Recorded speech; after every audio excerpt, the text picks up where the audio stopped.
Welcome to QiGong, an internal martial art as yoga. We're beginning this program, the QiGong in Ba Gua Zhang, with a form called Ding Shyr. Ding Shyr means fixed postures and refers to the fixed positions of the hands and arms in relation to the body while walking the circle.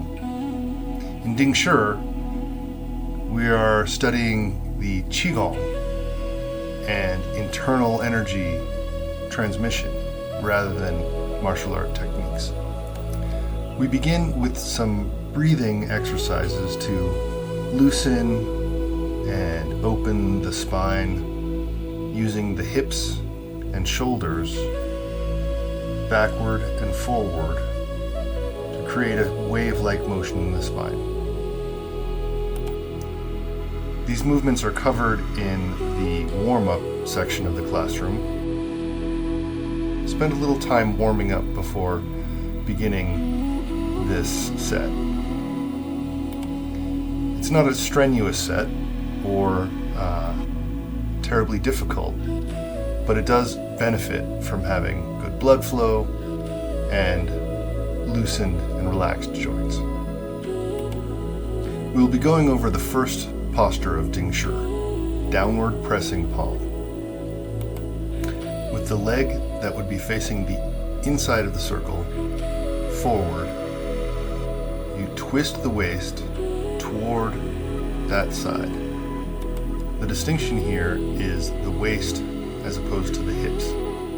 The hips should follow the line of the legs and the knees, pointing more or less forward, while the waist, the area between the top of the hip and the bottom of the lowest floating rib, is where much of the twist happens. Don't force this twist.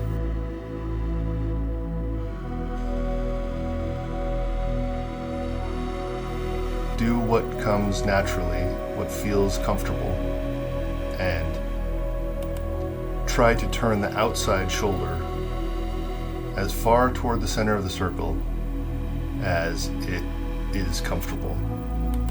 The energy should feel like it is coming from a stable base in the legs, traveling up the spirally twisted spine, across the back of the shoulders, down to the elbows and into the wrists.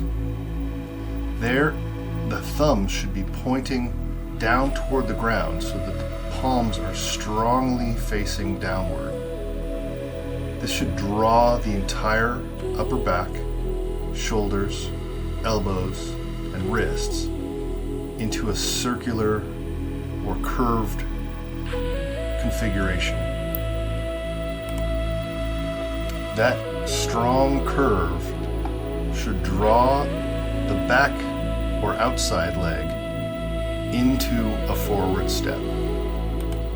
This is the beginning of walking the circle in downward pressing palms, Ding Shyr, first variation. So let's try again, simply getting into that position. Arms out wide, coming over the top of the shoulders and pressing strongly downward, while the inside foot moves forward. The pressure of the downward press into that back leg as the front foot moves forward should turn your waist that direction. It almost feels like it's being pulled that direction by the front leg while being pushed that direction by the sink into the back leg.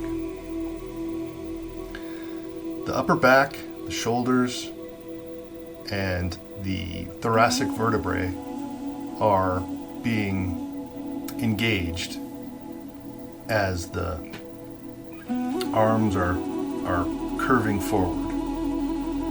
This allows a hollowing in the front chest and a pressure in the upper back that corresponds to that curvature of the arms.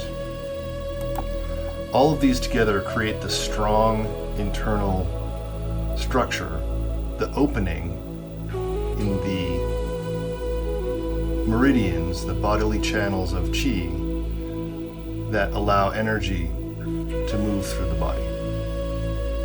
Now paying attention to the legs, we want to keep the feet shoulder width throughout. Don't let the feet cross or get too close at the end of that stance. They may swing in and swing out, but when you're standing, they should be comfortably far enough apart that your balance is complete. The feet should feel as if, without crimping or scrunching the toes, as if they're pulling backward up the leg and into the hip.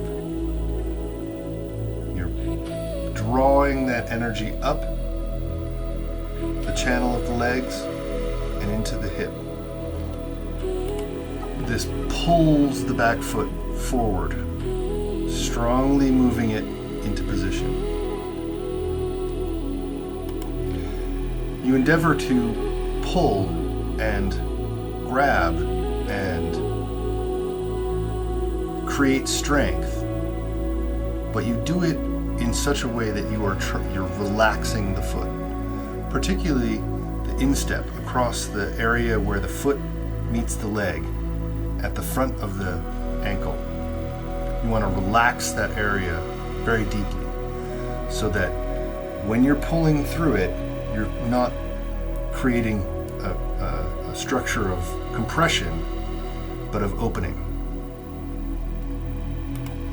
Similarly, in the back of the knee, very relaxed, very open. The sensation of strong pulling should feel like you're pulling the spaces of the joints apart, not constricting or pushing them together. This creates a natural,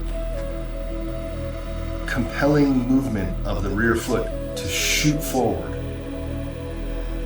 If you've seen the Building the Bow classroom material, it's similar.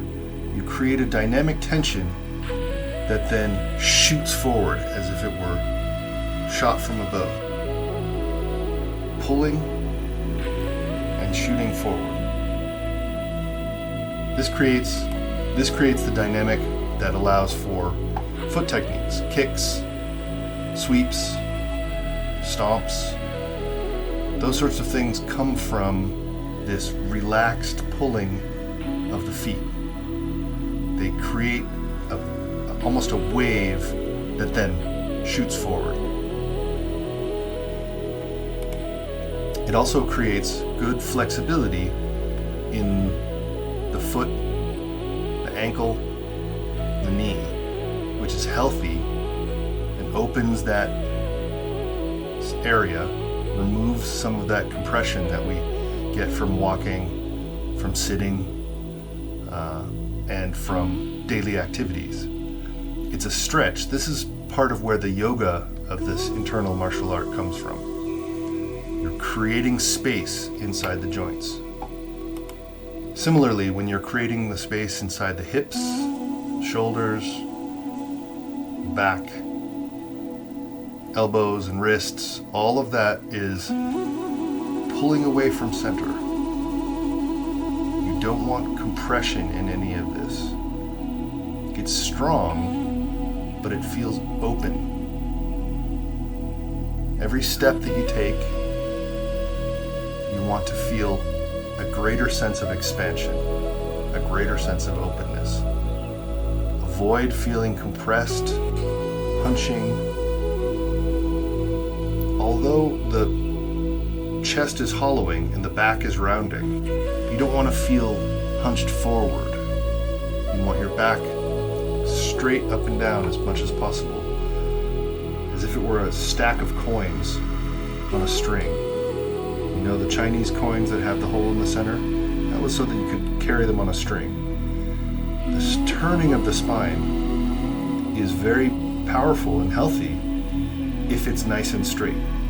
If it's to one side, front or back, it can become pinched. You want that straight and open, hanging from the one point, the top of the head. Open all the way down to the sacrum. Now I'm showing the other postures of DingShyr. Each of those will be looked at in this series, and there'll be more instruction for each of these postures, each of which has a specific QiGong application. Thank you for joining me on this, and I look forward to the next one, which is forward pressing palm. Happy training!